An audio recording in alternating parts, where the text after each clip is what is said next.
एक ही दिन में 20 major agreements, BrahMos missile export, Astra missile deal और स्ट्रेट ऑफ मलाका के पास स्ट्रेटेजिक सबांग पोर्ट।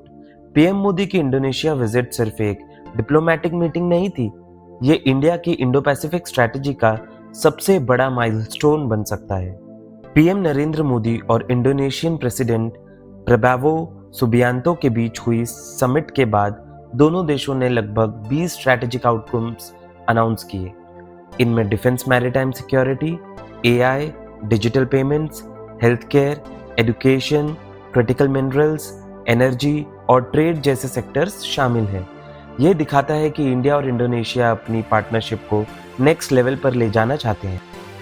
सबसे बड़ी अनाउंसमेंट डिफेंस सेक्टर में हुई। इंडोनेशिया ने ब्रह्मोस सुपरसोनिक क्रूज मिसाइल और भारत के indigenous Astra air to air missile को एक्वायर करने की प्रोसेस आगे बढ़ाया। अस्त्रा के लिए इंडोनेशिया पहला फॉरेन कस्टमर बन सकता है, जबकि ब्रह्मोस इंडिया के डिफेंस एक्सपोर्ट्स की ग्लोबल सक्सेस स्टोरी बन चुका है।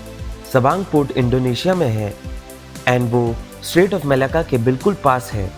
दुनिया के सबसे बिजी मैरीटाइम ट्रेड रूट में से एक यहीं से गुजरता है। इस पोर्ट पर इंडिया और इंडोनेशिया की पार्टनरशिप का मतलब है कि भारत को इंडो पैसिफिक में एक और स्ट्रैटेजिक फुटहोल्ड मिल सकता है।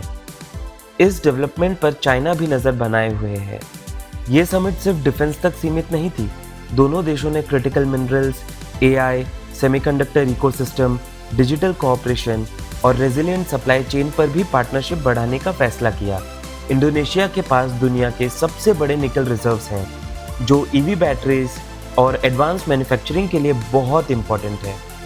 ये डील सिर्फ इंडोनेशिया के साथ नहीं है, ये इंडिया की एक्ट ईस्ट पॉलिसी और इंडो पैसिफिक स्ट्रैटेजी की बड़ी सक्सेस है। डिफेंस एक्सपोर्ट्स बढ़ रहे हैं, स्ट्रैटेजिक पार्टनरशिप्स मजबूत हो रही हैं और भारत आसियान रीजन में अपनी प्रेजेंस को और एक्सपैंड कर रहा है।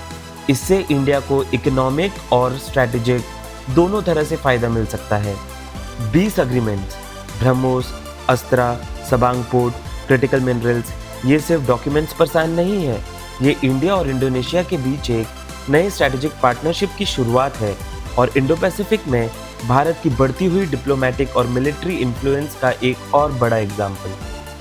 आपको क्या लगता है, क्या इंडोनेशिया के साथ ये पार्टनरशिप इंडिया की सबसे बड़ी स्ट्रैटेजिक विक्ट्री है?